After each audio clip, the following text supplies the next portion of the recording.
Welcome to Artsplanations, the podcast that is for non-artists, artists, and everyone in between. Each week, we ask a different search engine a question related to art, and then we talk about it.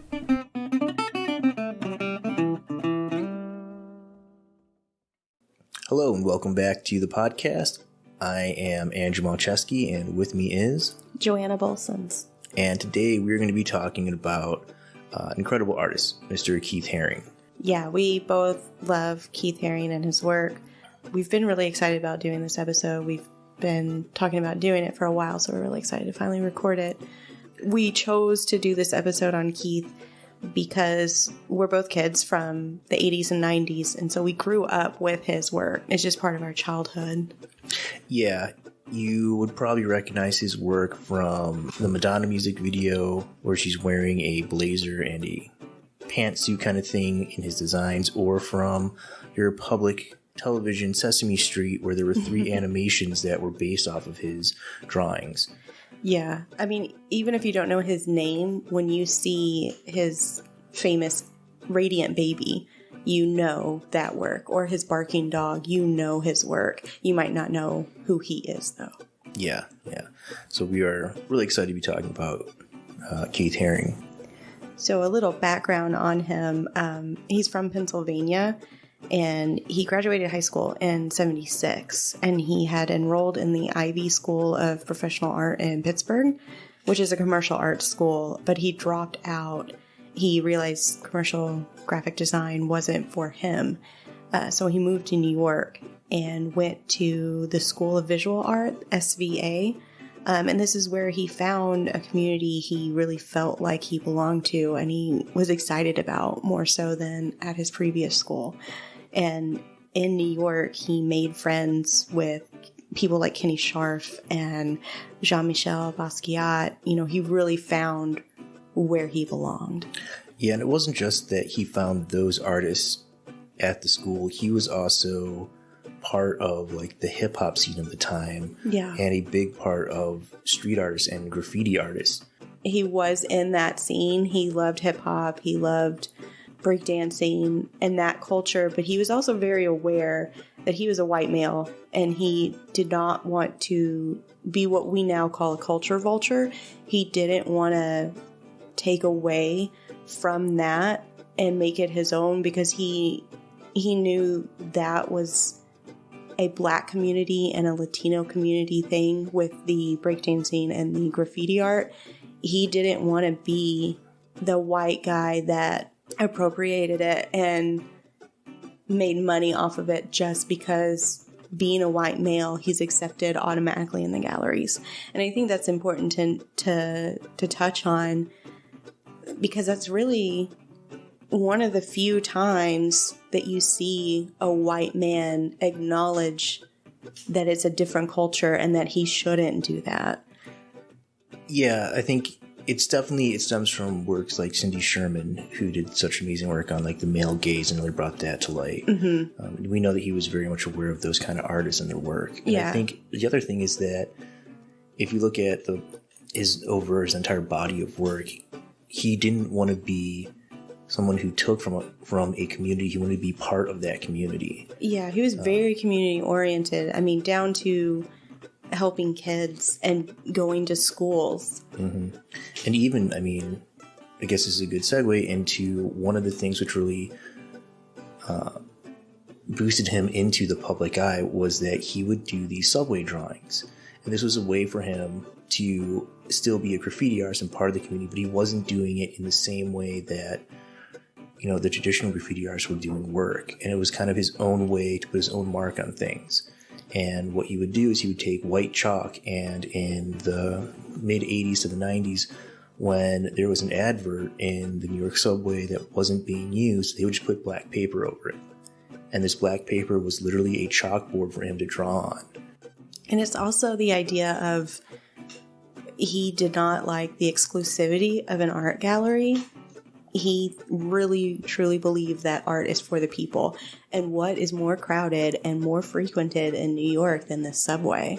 So he's bringing art to the people on a daily basis. Yeah, he's absolutely taking this thing out of the gallery directly and putting it to where the majority of the people are, where the masses are, and giving them, these incredible drawings for them to look at every single day. And it wasn't like one or two. He would do like 30 to 40 a night. Yeah. He would get on like I don't know what it's called, the L train is what I know from Chicago. He would get on whatever New York's version of the L and just hit every stop. Just go to all of them. And he was doing graffiti. It was illegal. He did get arrested for this, but he still did it. Yeah. Because he was driven and passionate about drawing and passionate about bringing his drawings to people, make sure people could experiencing them. He wanted to reach as many people as possible.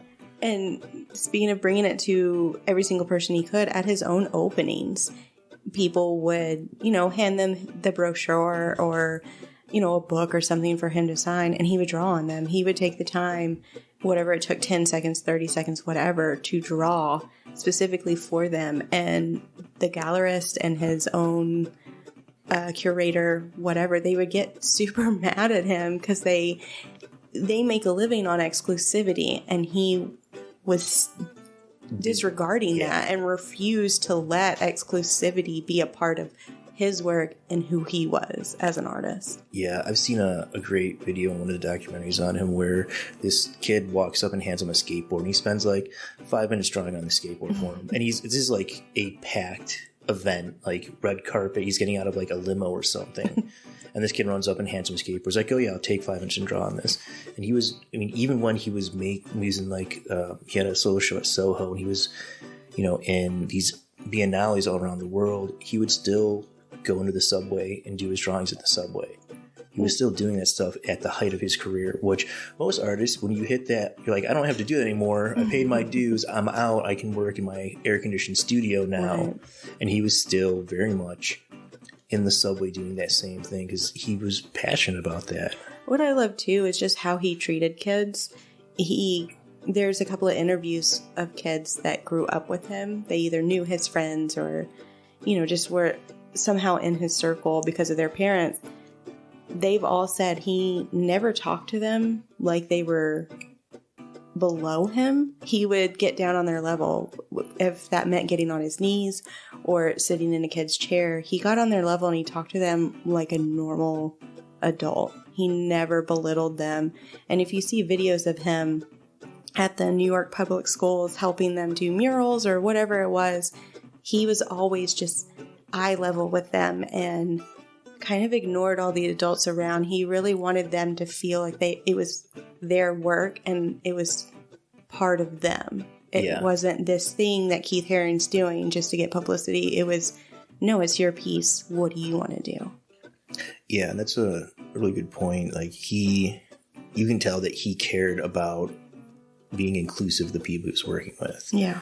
And I think that's because as a gay man in the late 80s, he was so ostracized and probably didn't feel cared about as far as how the country as a whole viewed him. This was during Reagan's presidency. The AIDS and HIV epidemic was starting to become more known and more talked about, and Reagan refused to fund it at all. Refused to fund research, refused to fund anything, like any just basic help to help those that have succumbed to the illness. They were completely ignored. And the fact that as a gay man, knowing that your country and the ones running your country doesn't care about you, for him to have such empathy and wanting that community surrounding, it's beautiful to me, because I know if I was going through that, I would be bitter as hell. Yeah, I mean, the stat that I heard was 1 in every 2 gay men had AIDS at that time. Yeah. Which is insane. And he advocated safe sex instead of no sex, which, again, they called it gay cancer. Yeah. They were hoping, and when I say they, I mean those in government, they were hoping it would wipe out the gay community. They thought it was God's wrath or whatever on the LGBTQ community. For him to be advocating, no, you can love whoever you love, let's just do it safely, that was radical in that time. Yeah. And it really was, because there was a lot of people advocating for, no sex whatsoever. Yeah. And he definitely came out and was very vocal about safe sex and education about sex as a form of protection. I think education is an important word too. Like, it was so much fear, but it was fear of the unknown. If you just educate yourself, if you research, like it should have been funded, you can figure out a solution. You can figure out what's causing it. Education is so important. And I think that was a good keyword you used.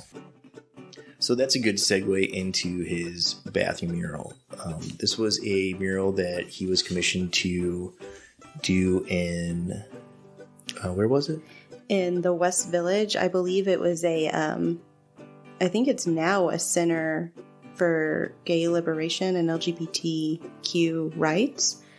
I believe it was then too. It might have just had a different name, but it was in the West Village of New York. Yeah, and so him and a number of other artists were commissioned to come in and install works in the space, and he chose, I think it's the second or third floor bathroom. And what I had heard was that when he chose the space, he asked the curator of the show, he's like, well, what are the rules? Like, what can I do and not do in this space? And they're like, you can do whatever you want. It is yours to do with. And this is one of the few drawings he did that is explicit in its sexual content and messaging. Most of his work might have a kind of sexual connotation to it, or talk about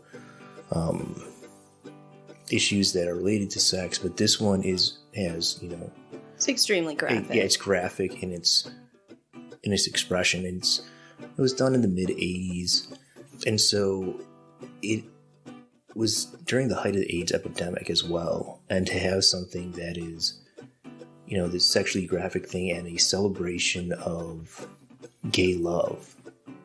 And that's really what it is. It's a celebration of gay love in this space at this building that is fighting for, the acknowledgement of AIDS in the gay community and how destructive it is, was very much a poignant statement at the time. I think it's also an act of resistance too, because they would shout, whenever they're fighting for their rights, we're here, we're queer, get used to it. It's also an act of resistance in this same space. We're here. We exist. You have to acknowledge us. Yeah. You have to acknowledge what's happening to us, and we need help. Yeah, they are people. They are citizens of this country. Their sexual orientation doesn't have anything to do with that. And to be treated as, or ignored for that matter, is an injustice. And it was something that Keith Haring was part of ACT UP, which was the initial AIDS organization that put together a lot of those protests where the gay community would go out and they would, visibly protest the fact that they were being ignored, to raise awareness of the fact that, their community was being decimated. Not decimated, more than decimated, but absolutely destroyed. Yeah. Also, just that act of, you need to acknowledge this. He took part in the Crack is Whack.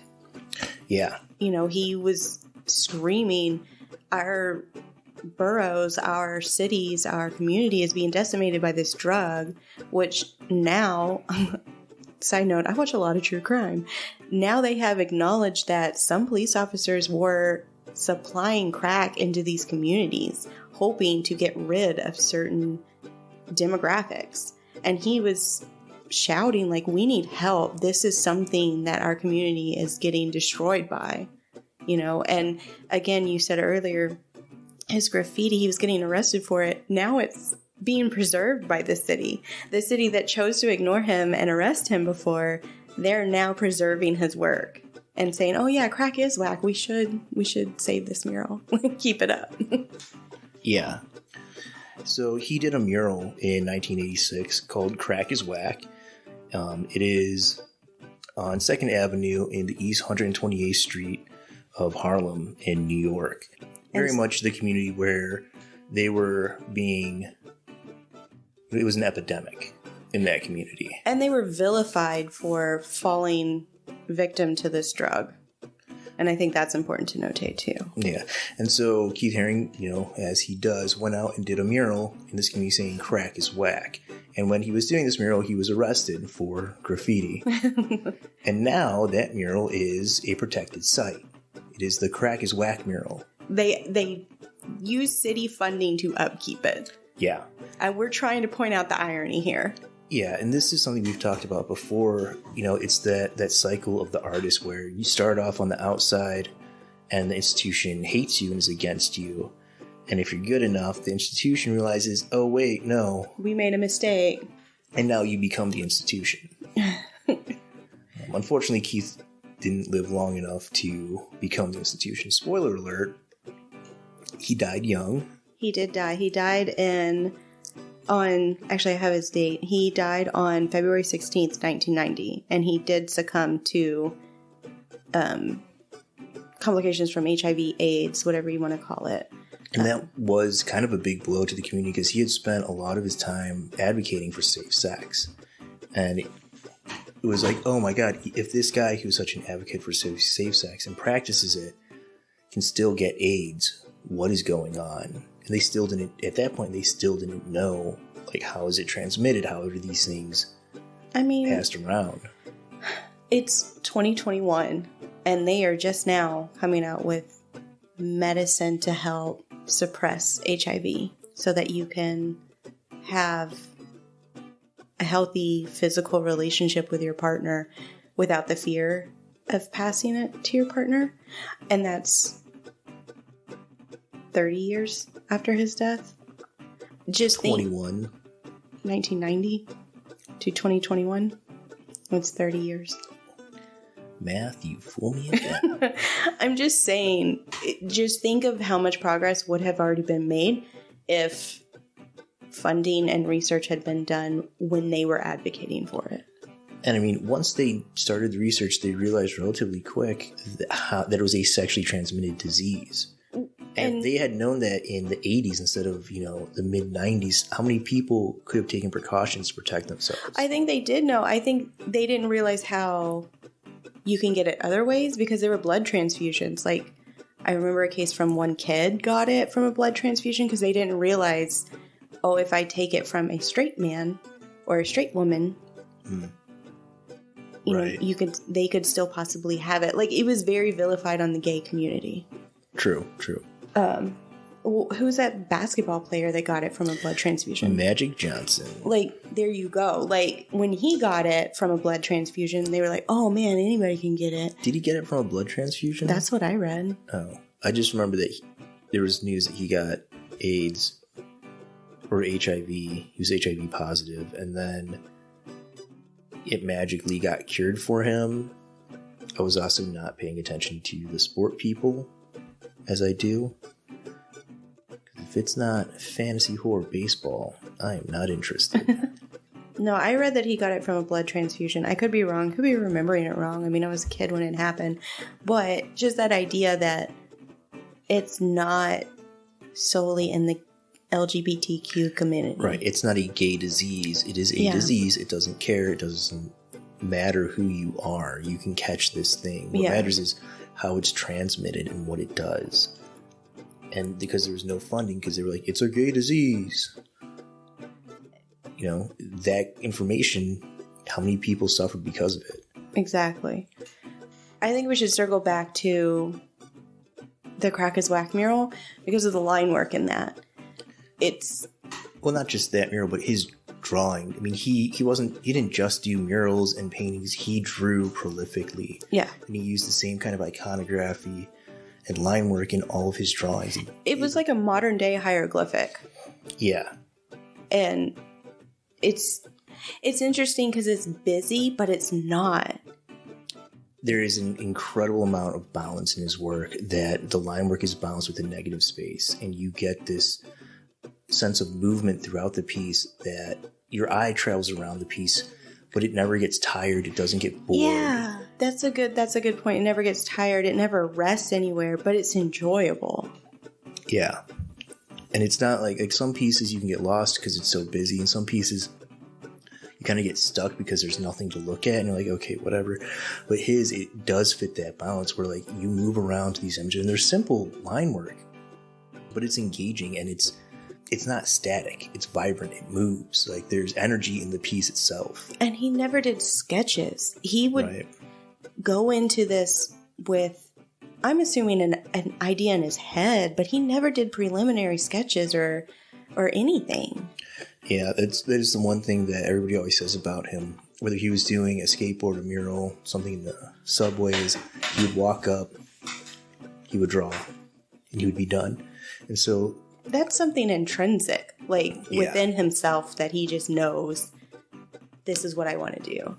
Yeah, and it's one of those things like maybe he practiced them in a sketchbook that nobody knows about, but I mean, I doubt it. I think he just, once he knew what the iconography was, what the lines were, he knew how to do them. And once he could do them, that was it. He could just, it doesn't matter the size or the scale, give him paint, give him a wall, give him a pad of paper, a marker, whatever it was, and he could just do these images and run with it. That's just, like, if I didn't have my sketchbook, I wouldn't have an idea to go left or right, much less how to create a mural. I mean, I can see that. I can also see his side of things where, because it's line work. I mean, how easy is it to just do line patterns where you're just like... But his was more than just line patterns. He had figures in them. He had a cohesive idea. Right, and that's where like the genius of the artistry lies, is that it isn't just mindless line work. It's not just a repetition of shapes and forms combined into an image. There is a cohesive idea. I think he was so sure in himself as an artist and as somebody who knew who he was. I think that comes across in the work. And what he wanted to say. Yeah. I think that's the other thing, is like, it's not just that he knew who he was. He knew what he wanted to say and what he wanted to represent. And he knew that, getting that stuff out there was important. It was, in that time, there were not, graffiti was seen as vandalism. It was degenerative. It wasn't seen as an actual art form. And the other thing is the art world, especially in New York, where you have the high-ranking galleries where all these big names are showing, are not for the common people. These are for the upper, wealthy art class people who go to these things. That's a good point, because he opened up his own store. What was it, the Pop Shop? Pop Shop. And he was literally, he is the first artist, and the reason why you now see so many other artists who are accepted in doing like t-shirts. And pop-up galleries and pop-up stores. Like, God, I wish I had one of those shirts with the barking dog on them. Like, we said this before, he truly believed that art was for everyone. You couldn't afford a $5,000 mural or painting. Cool, here's a $20 shirt. Right. Here's a $10 sticker, whatever. He wanted everybody to be included. Yeah. And he in one of the interviews I saw, he talked about him kind of picking some of that up from Warhol and realizing there's a way to democratize this fine artwork through the use of screen print. I can produce multiples and then share them with more people and actually give them something so they can have a part of it without it being a, $10,000, $20,000 work of art. He wasn't the only one doing this. He was one of the most well-known ones, but there were other artists that were taking part in these pop-ups. They would organize them as a artistic community and set them up across the street from blue chip galleries, just kind of thumbing the nose at no, this is for everyone. Yeah, and you could almost say that you could draw a connection to the Impressionists when they did the same thing. Yeah, but we're not going to, because some of them, were terrible people. I get where you're coming from, though.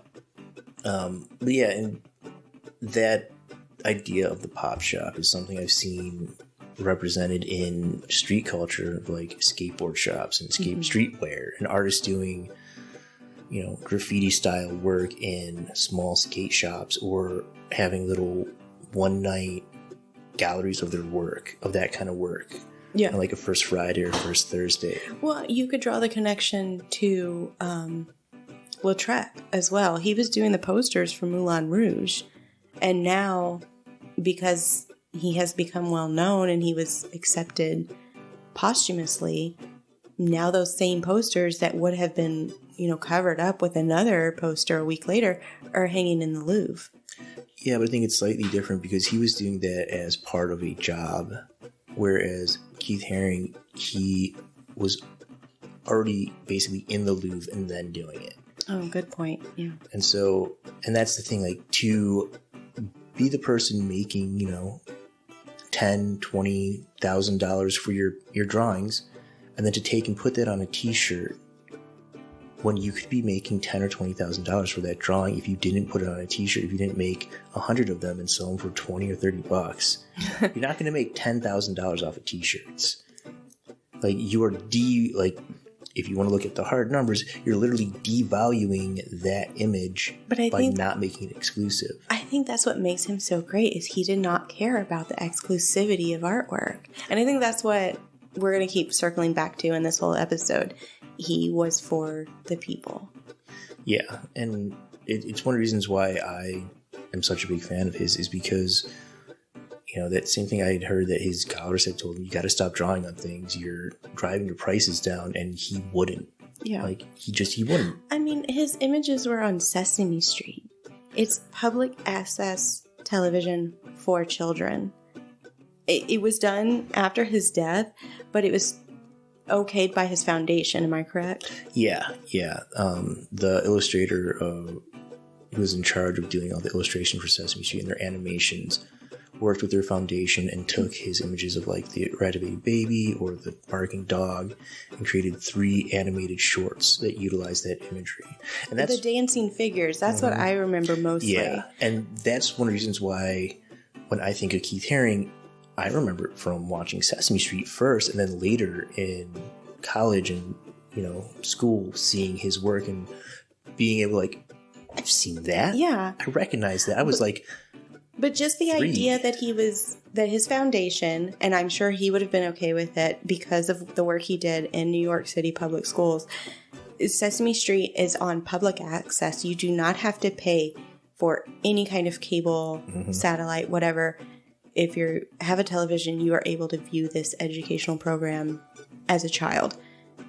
The fact that Keith Haring's foundation produced this work,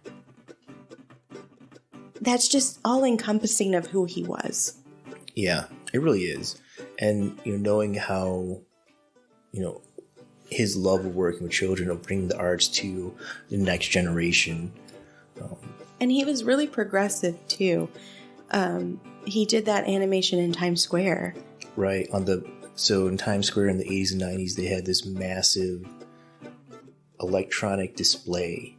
Basically, it was like 2,000 by 2,000 LED lights, but which was like brand new in this era, like cutting edge. Yeah, I think it's been replaced by like a high def panel thing that can now do things. But at the time, it could only do dots of light. You'd see like Coca-Cola adverts on it. Yeah, it was like a larger version of the Light Bright for those 80 kids that are listening. That's actually a really good way of thinking about it. It was basically a computerized controlled giant Light Bright. Instead of you plugging in lights, you could tell a light to turn on behind it, and it would make images and colors and things. And he was given the opportunity. He made animations for that. I mean, it was the modern, what we think of as a GIF or a GIF, depending. A GIF. A GIF. Pronounced GIF. Excuse me.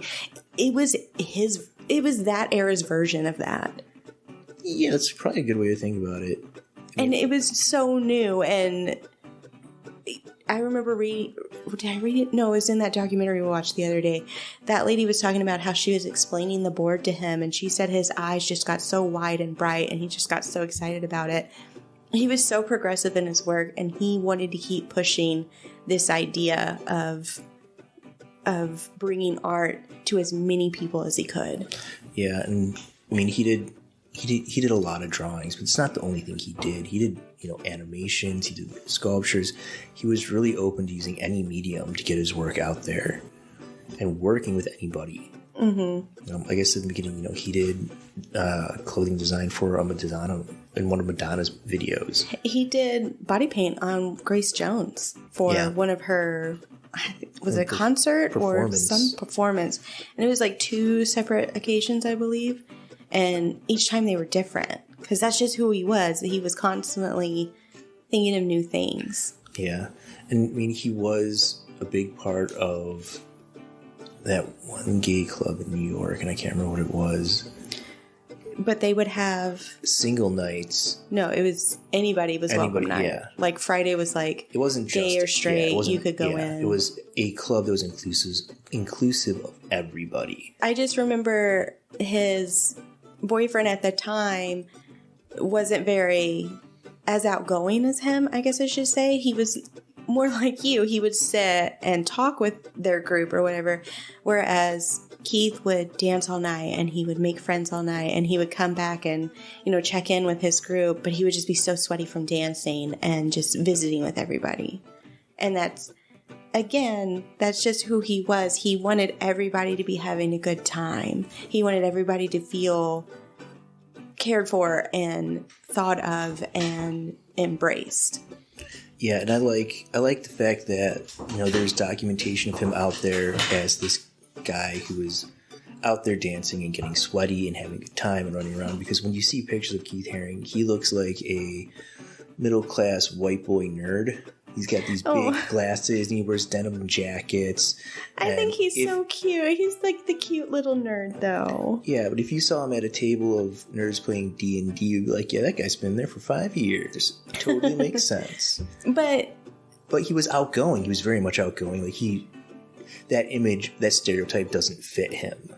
And I don't want to reduce him to only his sexuality, but I really think in the 80s as a gay man, that feeling of him being ostracized, that kind of made his empathy that much bigger.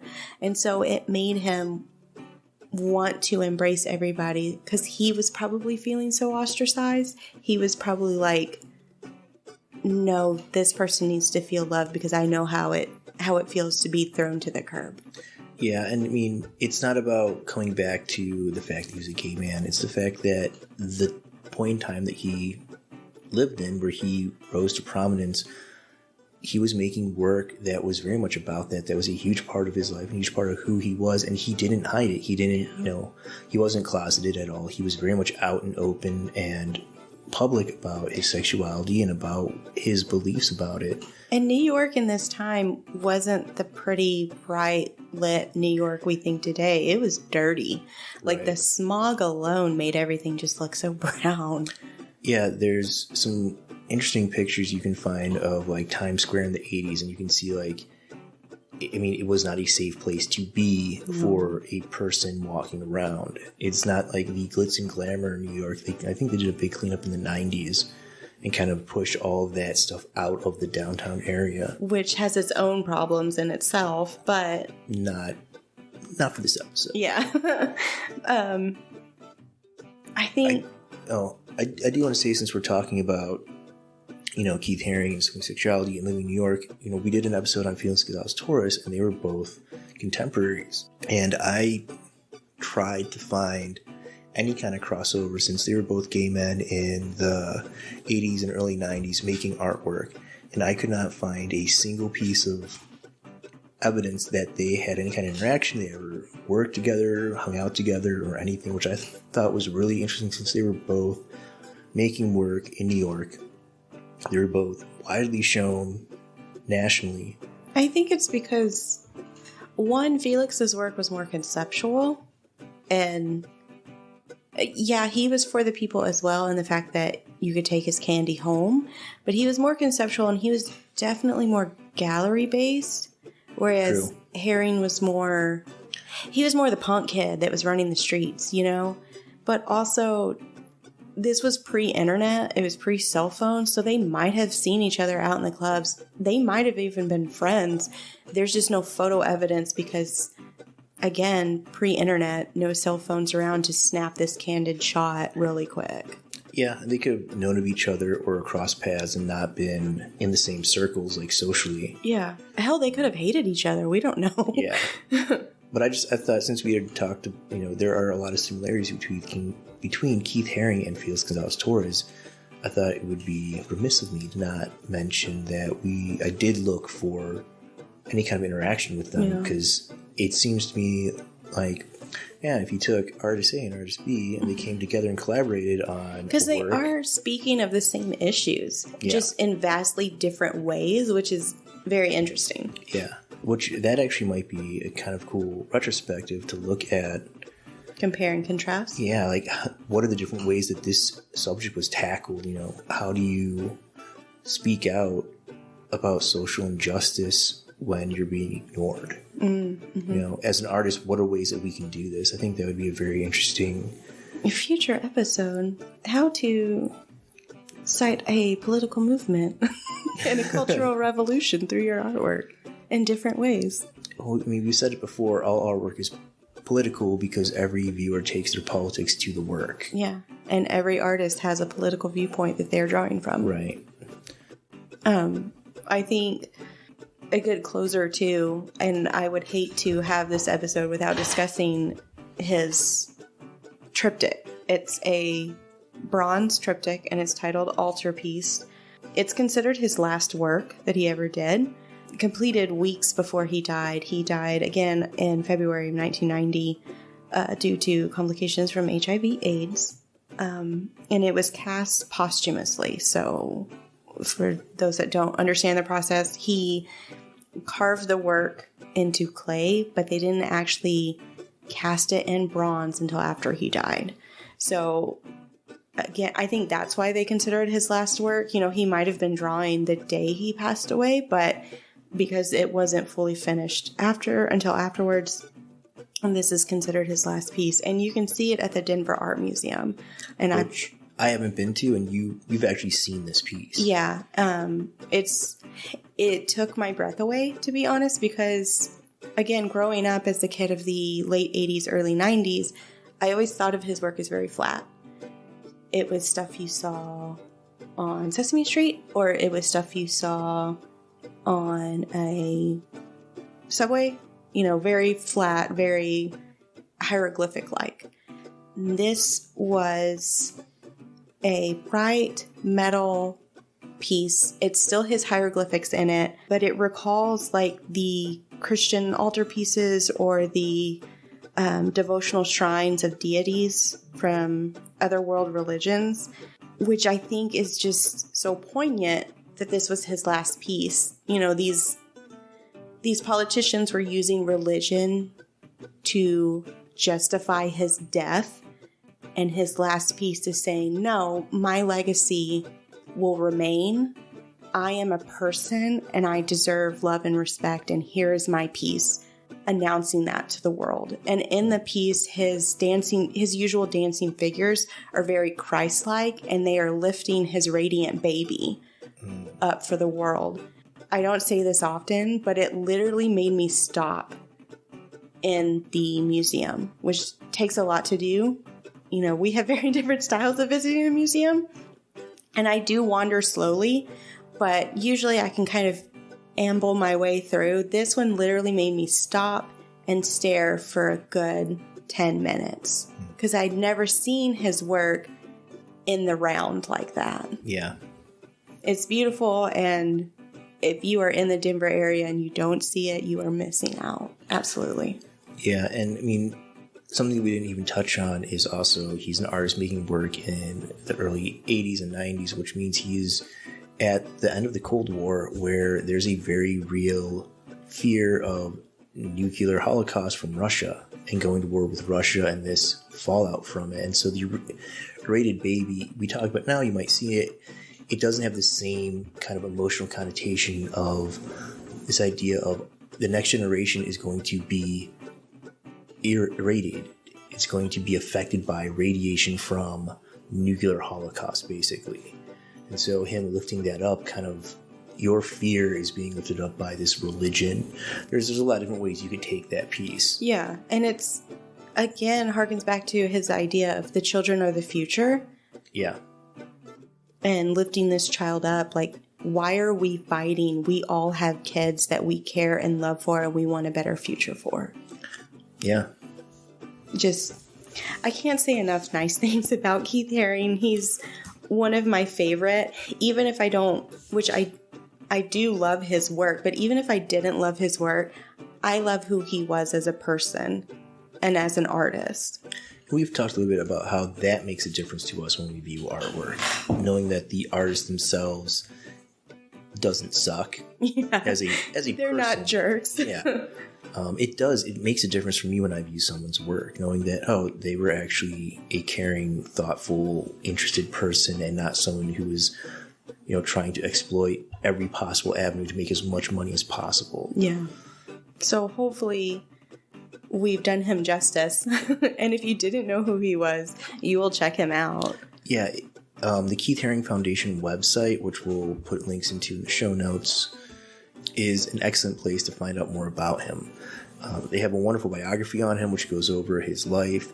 You can find out about his work. You can also find out about his legacy, because, like I said, he was part of ACT UP, and that organization is still moving forward. They're still doing stuff, and his foundation is still active in the gay community and raising awareness of AIDS and promoting safe sex. Yeah, absolutely. So we definitely hope you check out Keith Haring's work.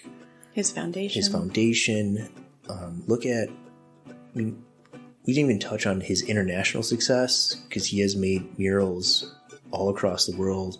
He did a mural on the Berlin Wall before it was torn down. Oh, I forgot about that. Yeah. And that itself is a whole episode. Yeah, the Berlin Wall, just in general.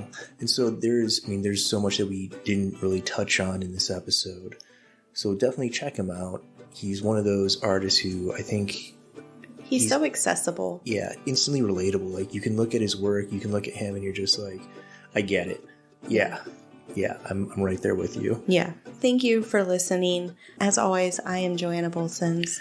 And I am Andrew Malczewski. And hopefully you are you.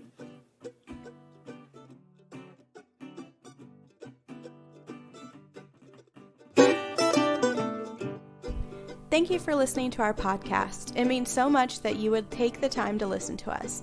If you like what you hear and would like to help us out, please give us a review and like on your podcast app and iTunes. Comment and tell your friends and family. We would also like to thank the Joy Drops and Free Music Archive for our music. We want to have a conversation. This means that any research we do for a subject is often done a week or two before we record, and our notes are minimal. This also means that as we talk about things, we might make mistakes, like in the pronunciation of names or the misattribution of a statement or a piece of work, and the messing up with titles and dates. If we do, and we notice, we'll put a correction in the show notes. And if we don't, let us know so that we can.